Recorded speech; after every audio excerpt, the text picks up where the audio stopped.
My name is Harley. I am 34 years old and I just landed my dream job with a salary of $400,000 a year. Growing up in a household where money was always scarce, this felt like winning the lottery. But when I shared the news with my family, my father looked me dead in the eyes and said, 50% for us, 30% for your sister, no excuses. That afternoon I packed everything I owned and stopped paying their bills. Before I tell you what happened next, let me know where you are watching from. Hit like and subscribe to join me on this journey of finally standing up for myself after years of financial manipulation. I grew up in a middle-class neighborhood in Chicago where our family lived in a modest 3-bedroom house that always seemed to need repairs my father never got around to fixing. My father, Richard, worked as a sales manager at a local car dealership. On paper, he made good money, but you would never know it by the way we lived.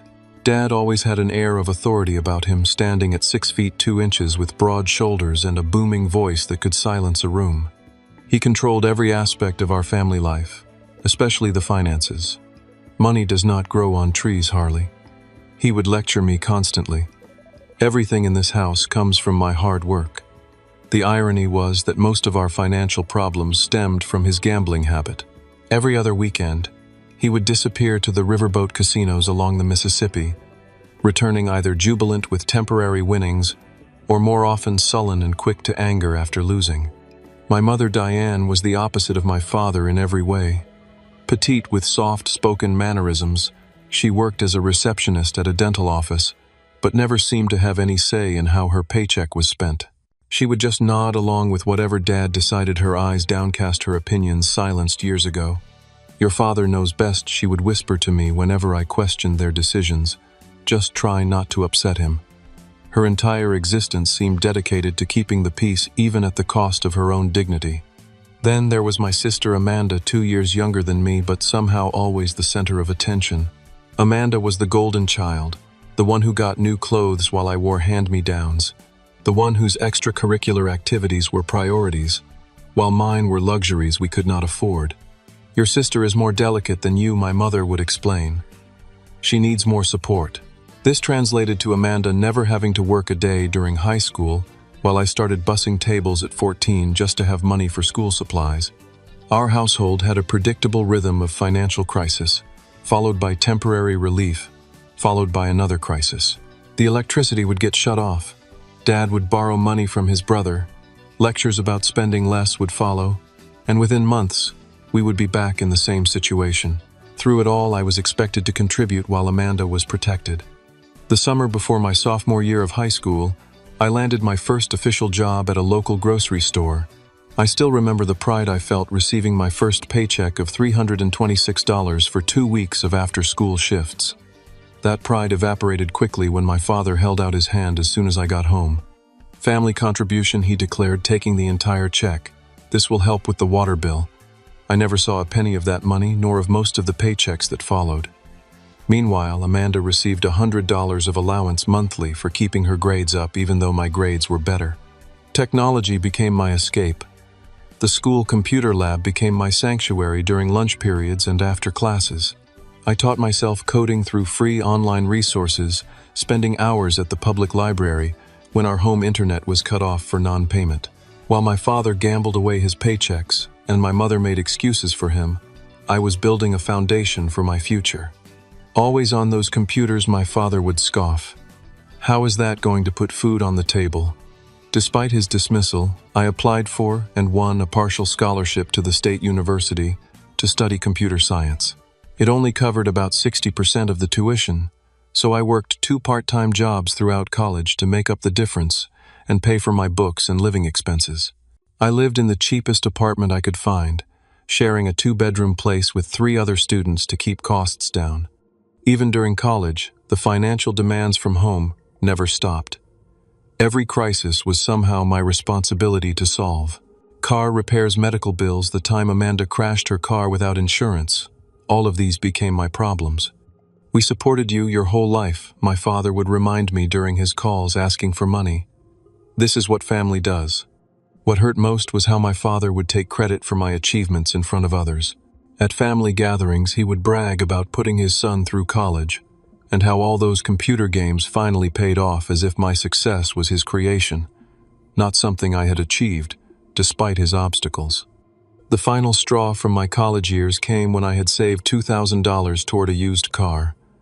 I had been taking the bus for over an hour each way to get to classes and my job.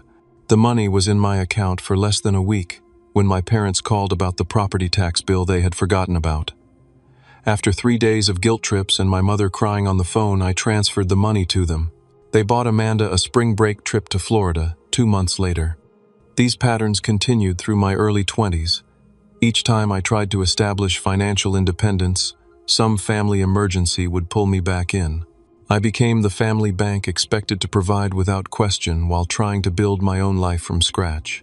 The worst part was that I normalized this treatment, believing that this was what all families did, that children were supposed to support their parents indefinitely, regardless of the cost to their own futures.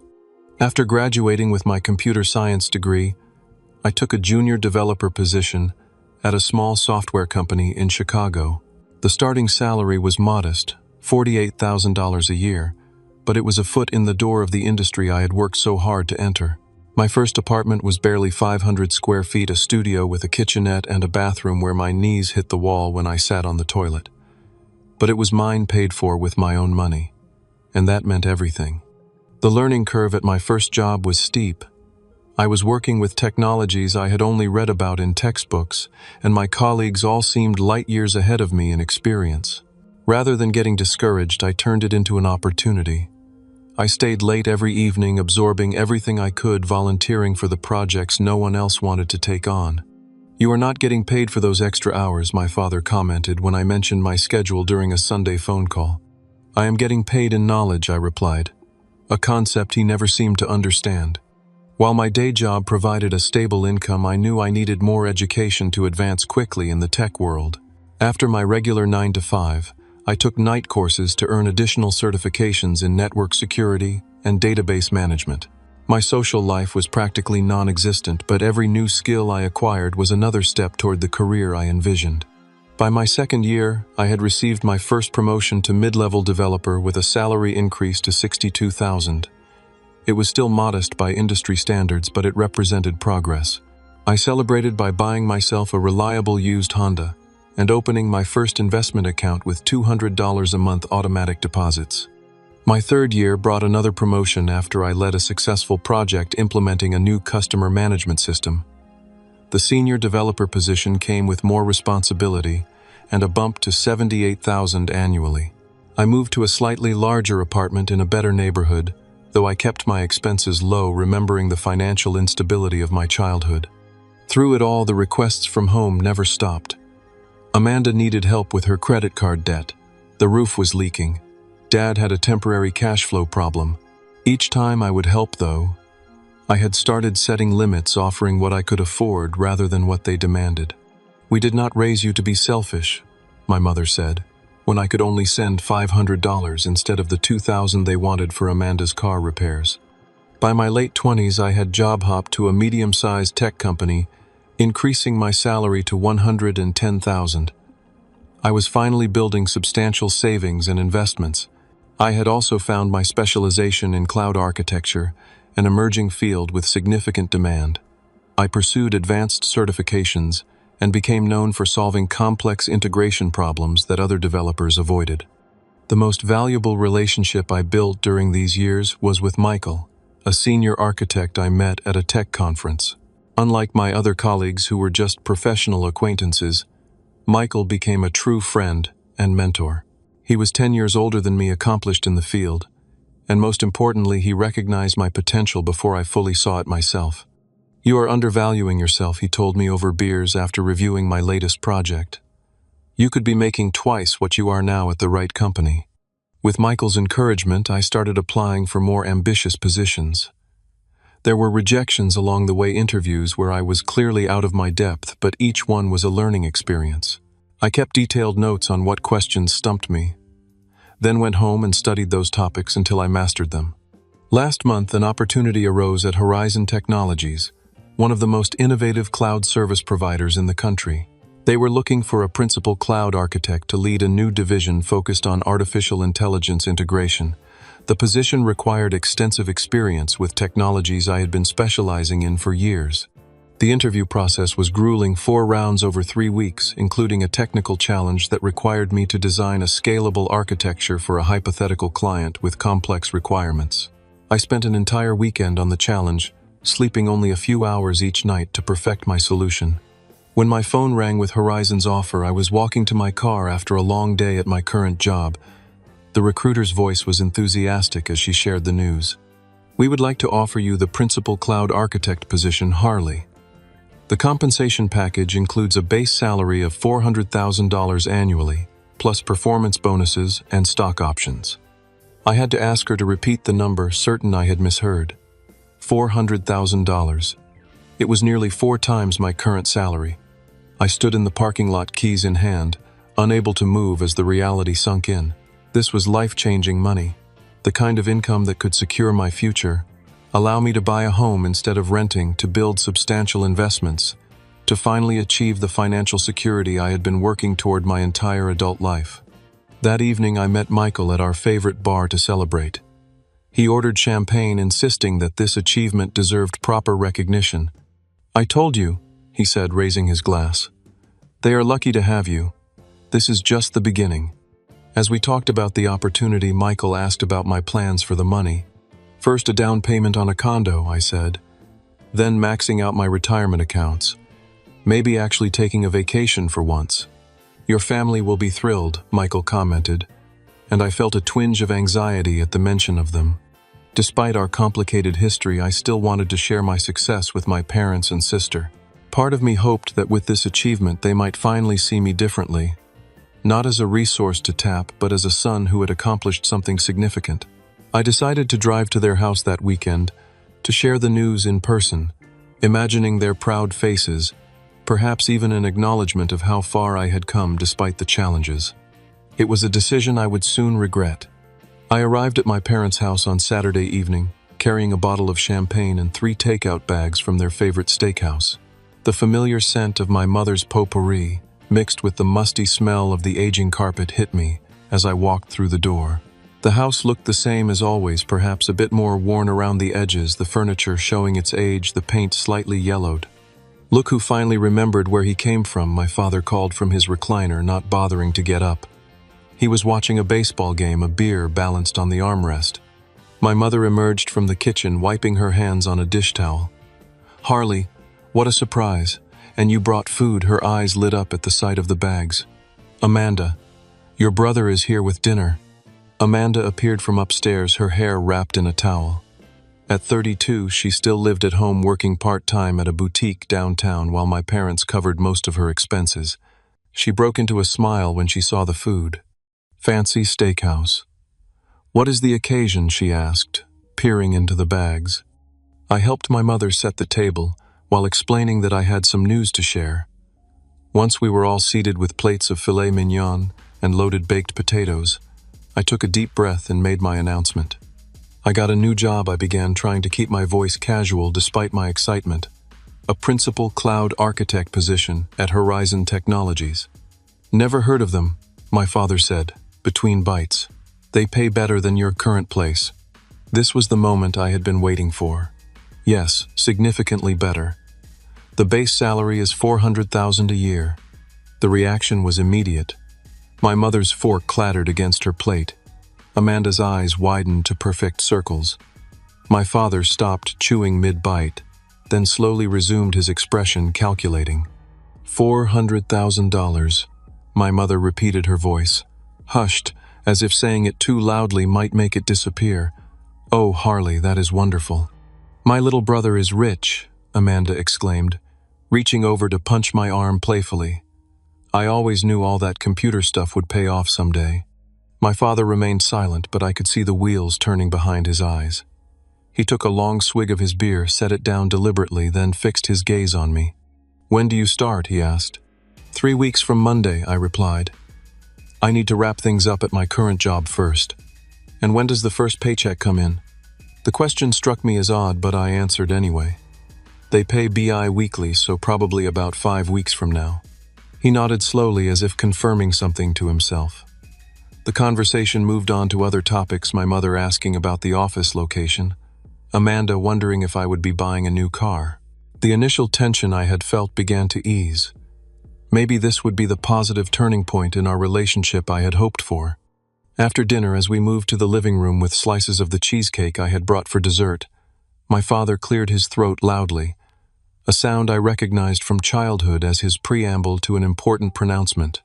"Your mother and I have been talking," he began, though this was clearly news to my mother, whose expression showed confusion, about our retirement and Amanda's future.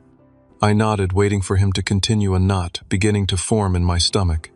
"We have supported you your whole life," he said, using the same phrase he always deployed before asking for money. "Put a roof over your head, food in your mouth, clothes on your back. Now you have finally made it thanks to the foundation we provided. I appreciate everything you have done," I said carefully, already sensing where this was heading. "Good, because now it is time for you to show that appreciation in a meaningful way." He leaned forward, elbows on his knees. "With your new salary, we have worked out what would be fair for everyone." Amanda was nodding along, suddenly very interested in the conversation. My mother looked down at her hands. 50% for us," my father stated flatly. 30% for your sister, no excuses." The room went silent. I stared at him, waiting for the punchline to what surely must be a joke.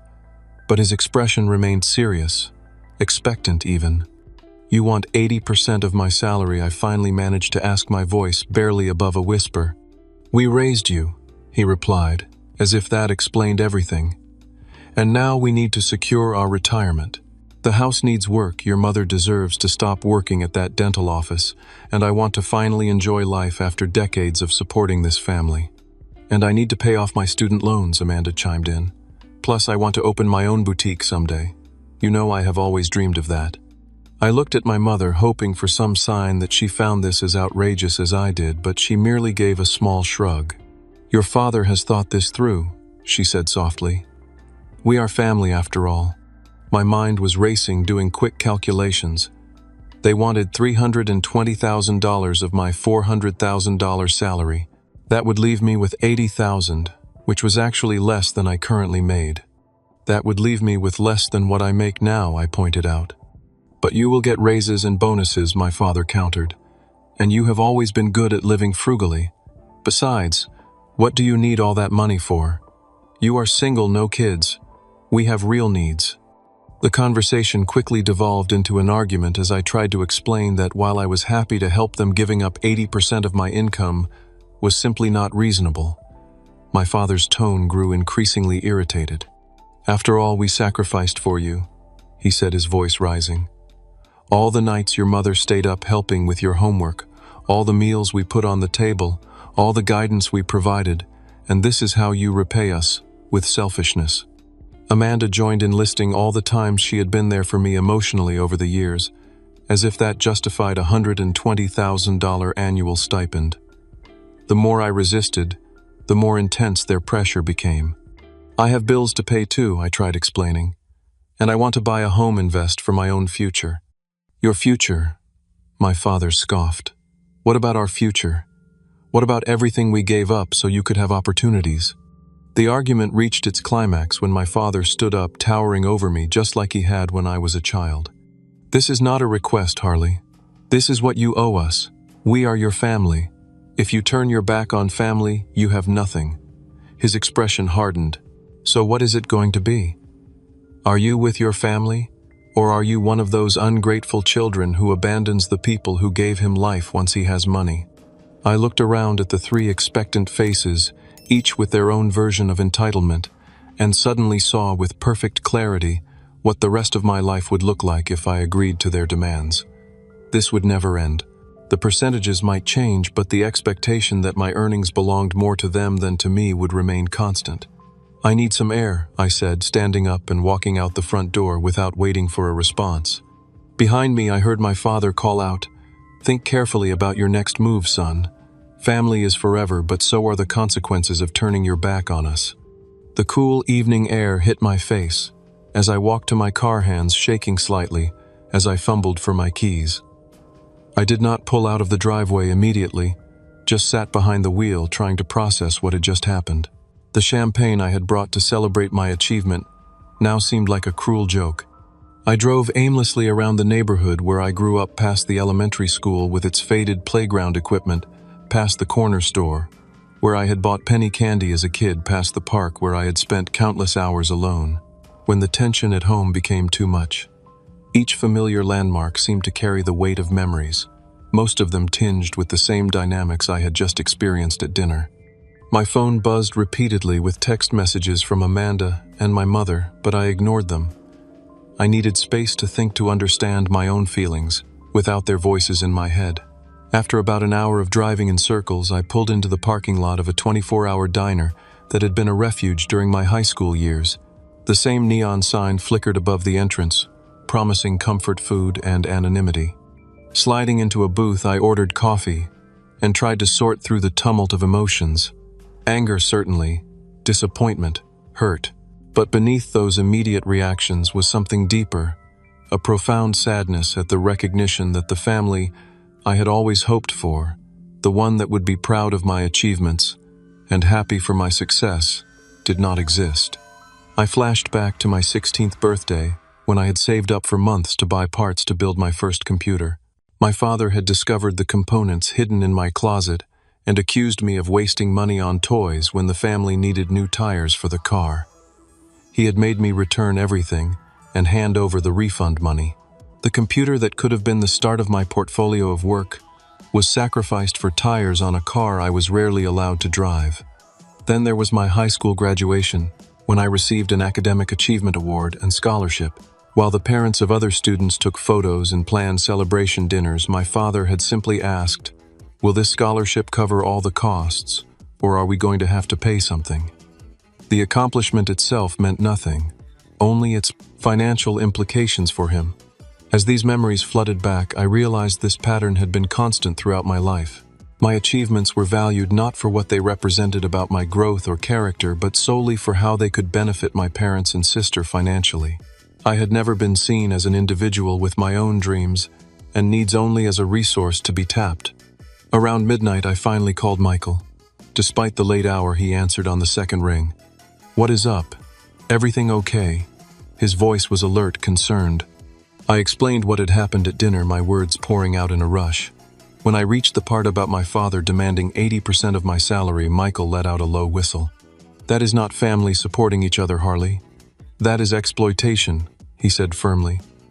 "No reasonable parent asks for that kind of arrangement." "But they raised me," I said, echoing my father's justification despite myself. "Do not I owe them something for that? Parents choose to have children, and raising them is the basic responsibility that comes with that choice," Michael replied. "Supporting your parents in their old age is one thing. Becoming their cash cow is another entirely."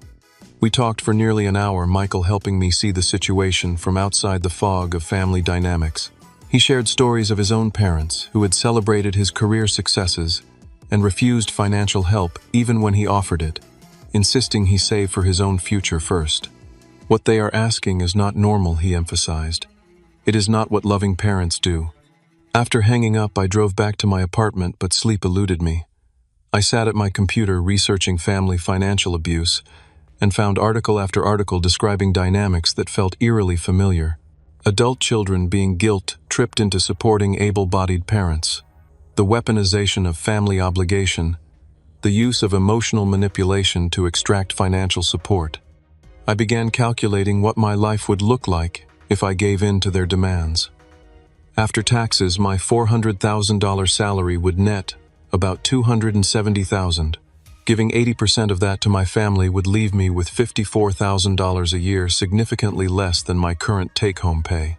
I would be working a high-stress, demanding job while living with less financial freedom than I had now. The down payment for a home would remain a distant dream. Retirement savings would be minimal. And for what, so my father could retire early, so Amanda could pursue her boutique dreams without having to save or get a business loan like everyone else. I thought about all the times I had tried to establish reasonable boundaries around money. The time I had offered to pay for a financial advisor to help my parents budget their income, only to be accused of trying to control them. The time I had suggested Amanda look into student loan forgiveness programs, only to be told I was being stingy.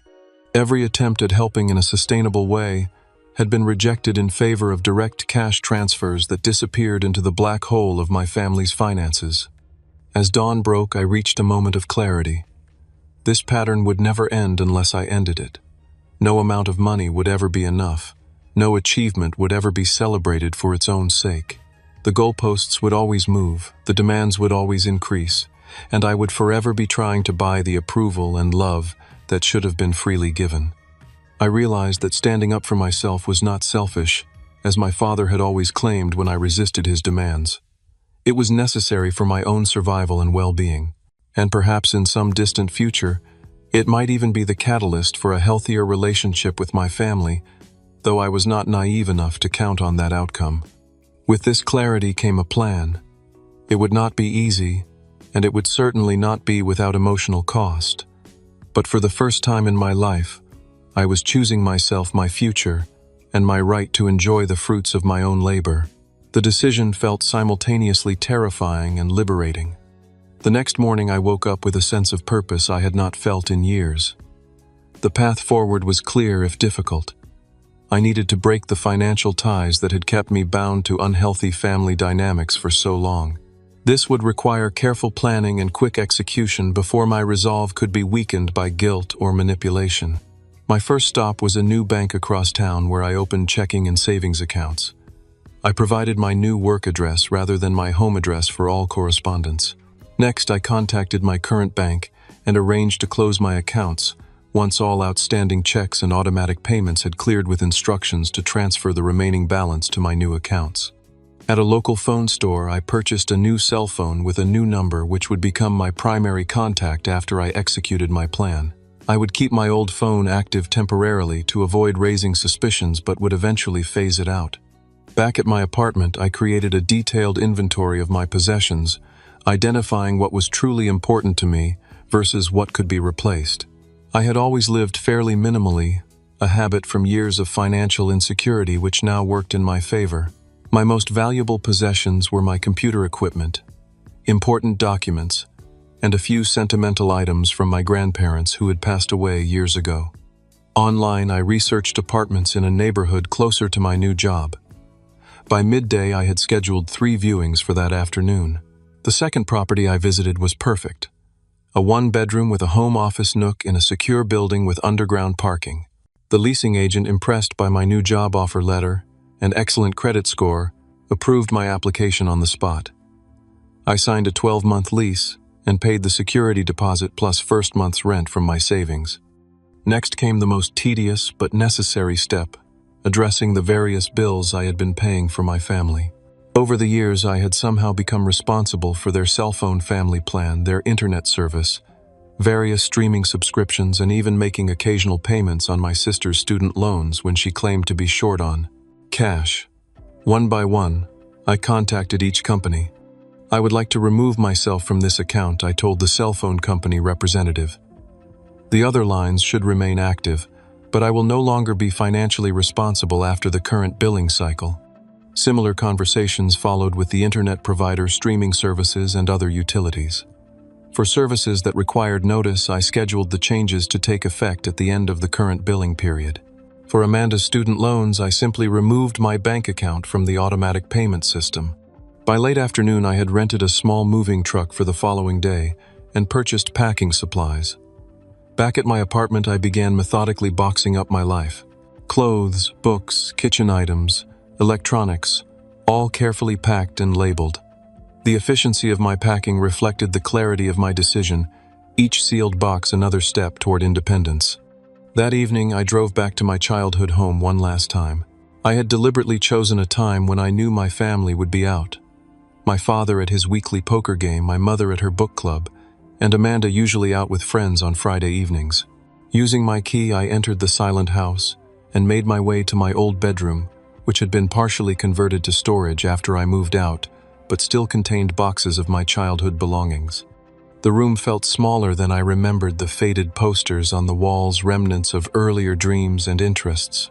I sat on the edge of the twin bed that remained against one wall, running my hand over the worn quilt my grandmother had made.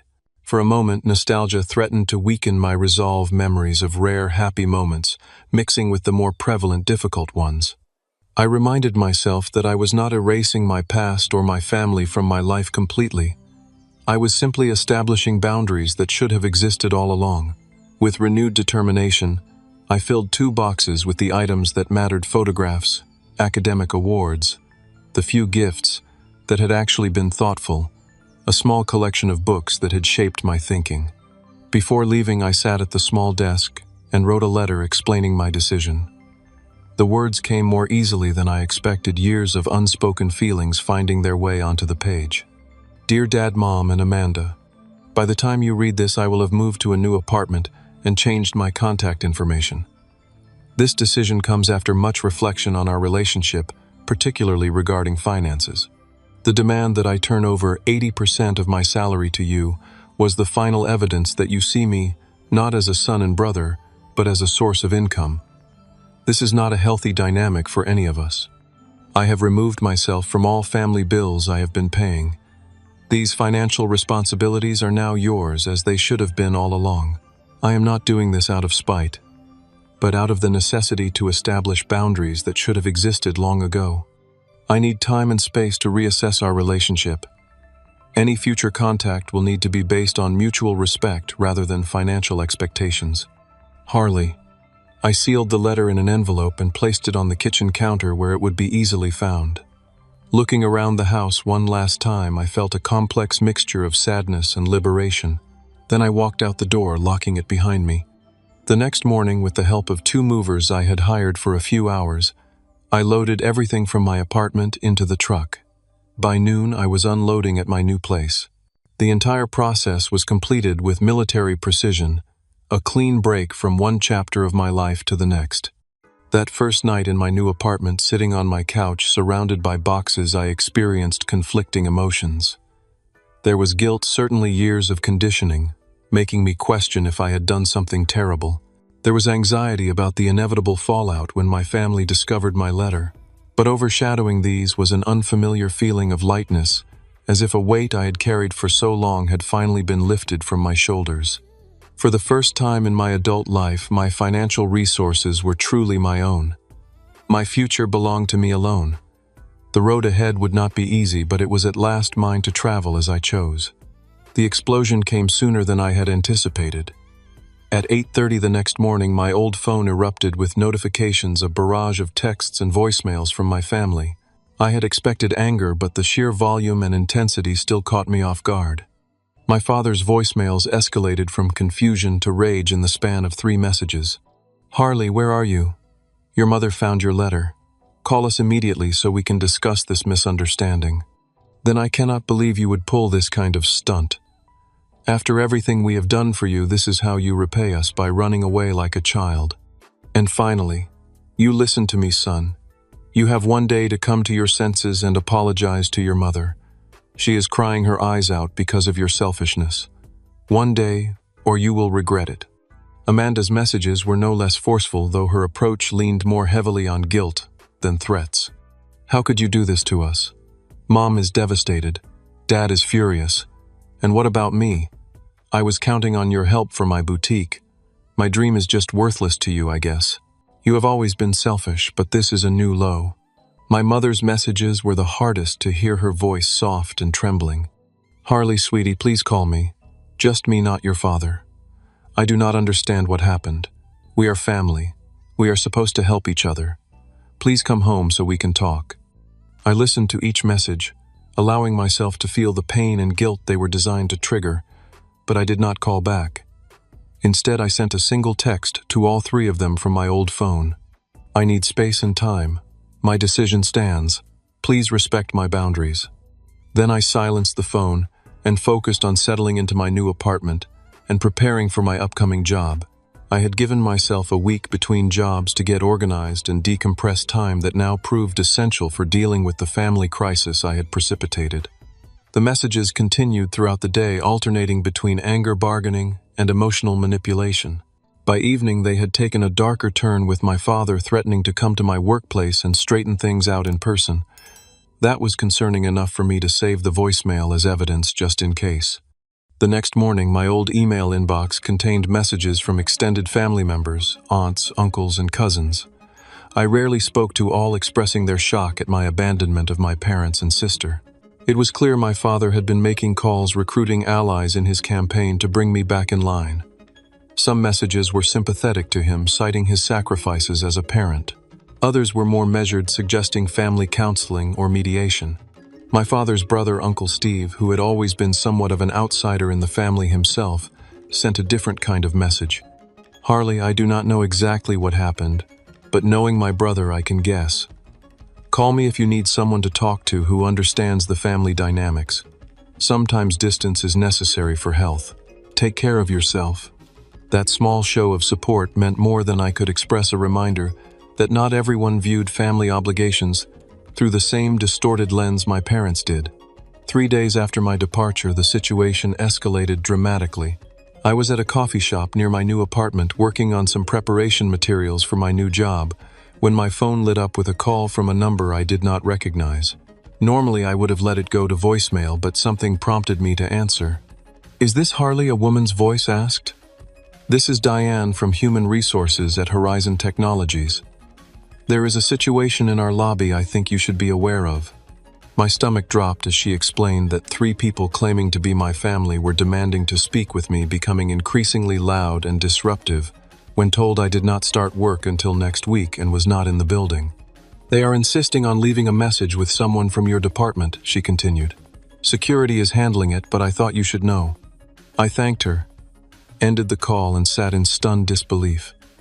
They had tracked down my new employer and shown up in person, potentially damaging my professional reputation before I had even started. The boundary violation was staggering. That evening, I received an email from the HR director at Horizon, expressing concern about the incident and requesting a meeting before my start date to discuss the situation and ensure it does not impact your work environment. The professional tone could not mask the underlying message: my family drama was now threatening my career opportunity. The stress began affecting my sleep and concentration. I found myself jumping at unexpected sounds, half expecting to find my family at my door. The building had secure entry, and I had not given them my new address, but their appearance at my workplace demonstrated a determination I had underestimated. After a week of escalating harassment, including my father somehow obtaining my new cell number and leaving increasingly threatening messages, I realized I needed professional help. I scheduled a consultation with an attorney specializing in harassment cases. The attorney, a straightforward woman named Janet Reeves, listened carefully to my account of events, reviewing the voicemails, texts, and email documentation I had preserved. "What your family is doing constitutes harassment," she confirmed. "The appearance at your workplace is particularly concerning, as it crosses the line from personal conflict into potentially affecting your professional life." She outlined my options, which included a formal cease and desist letter as a first step, followed by a restraining order if the harassment continued. The idea of taking legal action against my own family felt extreme, but I was running out of alternatives. "Think of it this way," Janet said, noting my hesitation. "If these were not your family members but former business associates or acquaintances behaving this way, would you hesitate to protect yourself?" She had a point. I authorized her to draft a cease and desist letter, making it clear that further contact at my workplace would result in legal action. The letter was delivered to my parents' house the following day. The response was immediate and predictable. A fresh wave of messages accusing me of betrayal, of choosing legal strangers over blood relations, of breaking my mother's heart. But notably, there were no more appearances at my workplace, suggesting the letter had made at least some impact. Meanwhile, I learned through a former neighbor that my family's financial situation had indeed deteriorated rapidly following my departure. The internet had been shut off for non-payment. My father's car had been repossessed. Amanda had been forced to pick up additional shifts at the boutique to help with expenses. Part of me felt guilty knowing they were struggling. Another part recognized that this was simply the reality of living within one's actual means, something they had avoided for years by using me as a financial safety net.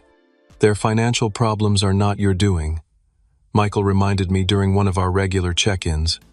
"You did not cause their situation by removing yourself from it. You just stopped preventing the natural consequences of their choices." It was a perspective I needed to hear repeatedly, as I worked to deprogram years of conditioning that had taught me their problems were automatically my responsibility. As my start date at Horizon approached, I met with the HR director to address the family situation professionally. I explained that I was handling a personal matter that had briefly spilled over into the professional realm, assured her that steps had been taken to prevent any recurrence, and expressed my commitment to keeping personal issues from affecting my work. She was understanding but direct. Horizon values work-life balance, but we also expect our team members to ensure personal matters do not disrupt the workplace. I appreciate your transparency and the steps you have taken. I left the meeting with my job intact, but with a clear understanding that I was starting under heightened scrutiny. My family's actions had created yet another obstacle for me to overcome this time in my professional life. The first few months after breaking ties with my family were some of the most challenging of my life. Despite the clear logic behind my decision, years of emotional programming did not disappear overnight. I struggled with waves of guilt, moments of doubt, and the persistent question of whether I had done something unforgivable by prioritizing my own well-being. 2 weeks into my new job at Horizon, I recognized that I needed professional help to navigate these emotions. Through my company's health insurance, I found Dr. Karen Chen, a therapist specializing in family trauma and boundary setting. Our first session was revealing. What you are experiencing is a normal response to breaking deeply entrenched patterns, she explained after I recounted my story. The guilt, the second-guessing, even the physical symptoms like trouble sleeping, these are all common when someone steps away from a dysfunctional family system. Over the following weeks, our sessions helped me understand the dynamics that had shaped my relationship with my family. I learned about concepts like financial abuse, emotional blackmail, and the parentification of children. Most importantly, I began to recognize that my worth was not tied to what I could provide for others. Healthy family relationships are reciprocal, Dr. Chen emphasized. Support flows in multiple directions based on need and ability, not as a one-way obligation. As I gained emotional clarity, I also took practical steps to secure my future.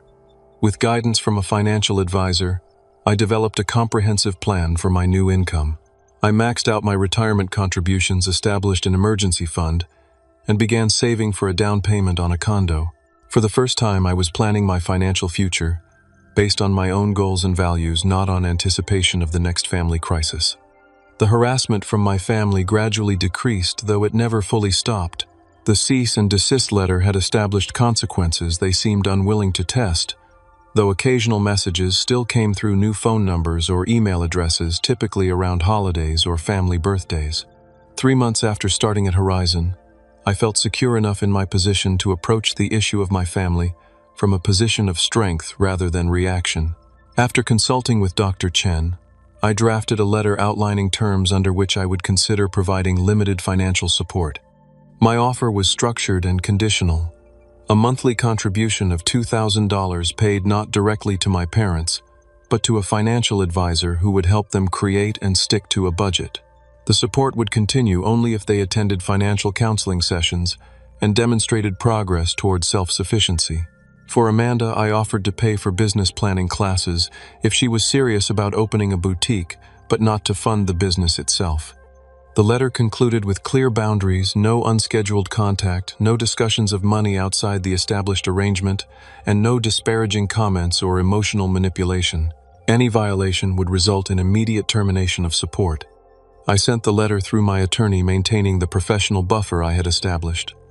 The response took nearly 2 weeks to arrive, suggesting lengthy family discussions. My father's handwriting was instantly recognizable on the envelope. Inside was a terse rejection of my terms. We do not need your charity with strings attached. Either you help your family properly or not at all. While disappointing, the response was not surprising. The offer had never been primarily about the money, but about establishing a framework for a healthier relationship. Their rejection confirmed what I had suspected: the financial support had been less important to them than the control it represented. You gave them an opportunity to choose a different path. Dr. Chen reminded me during our next session that they declined. It is their choice, not your failure. As months passed, I settled into my new role at Horizon, gradually building a reputation for innovative solutions and reliable delivery. The work was challenging, but fulfilling, pushing me to grow professionally while providing the financial security I had worked toward for so long. My personal life began to expand as well. Freed from the constant drain of family crises, I had energy to invest in friendships and activities. I joined a local tech meetup group, started rock climbing at an indoor gym, and even took cooking classes, discovering interests I had never had time to explore. Through the climbing gym, I met Sophia, a software engineer with a quick wit and a refreshing directness. Our relationship developed slowly, beginning as climbing partners and evolving into something deeper. When I eventually shared my family situation with her, her response was supportive without being judgmental. "Families are complicated," she said simply. "You did what you needed to do for your own health." Sophia came from a close-knit family with healthy boundaries, a dynamic so different from my own experience that it seemed almost foreign. The first time I met her parents, I was struck by how they celebrated her accomplishments without taking credit for them, how they offered help without creating obligation, how they treated her as an adult with her own life rather than an extension of themselves. "Is this what normal families are like?" I asked Michael after that first meeting. "More or less," he confirmed. "Not perfect, but fundamentally supportive rather than extractive." 6 months into my estrangement from my family, I received an unexpected email from my mother sent from a new address I did not recognize. Unlike previous communications, this one contained no guilt trips or demands, just a simple request to meet for coffee, just the two of us. After discussing it with Dr. Chen, I agreed to a brief meeting in a public place. My mother looked older than I, remembered more tired, the lines around her eyes deeper. We sat across from each other awkwardly, years of unspoken feelings creating a barrier between us. "Your father does not know I am here," she said after we had exchanged stilted pleasantries. "Things have been difficult since you left." She explained that they had been forced to downsize, moving from the family home into a smaller apartment. My father had taken on extra shifts at the dealership. Amanda had moved in with a friend to save on rent. "I am not telling you this to make you feel bad," she added quickly, "just so you know what has been happening." For the first time in our relationship, my mother seemed to be speaking as herself, not as an extension of my father. We talked for nearly an hour, avoiding the topic of money entirely, instead sharing small updates about our lives. Before we parted, she hugged me briefly. "I am proud of you," she whispered. "I should have said that more." That meeting became the first tentative step toward a new kind of relationship with my mother, limited but more authentic than what had existed before. We began exchanging occasional emails, sharing small parts of our lives without expectations or demands. My father and sister remained distant, unwilling to accept the new boundaries.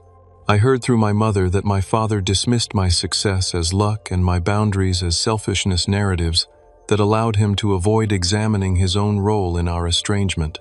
Rather than dwelling on what could not be changed, I focused on building the life I wanted. At the 1-year mark in my new position, I received an excellent performance review and a substantial bonus. With my savings and the bonus combined, I had enough for a down payment on a modest but modern condo in a neighborhood I loved.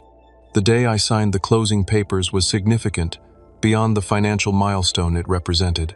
Standing in what was now my home, I realized how far I had come from the scared, guilty person who had packed his belongings in secret just 1 year earlier.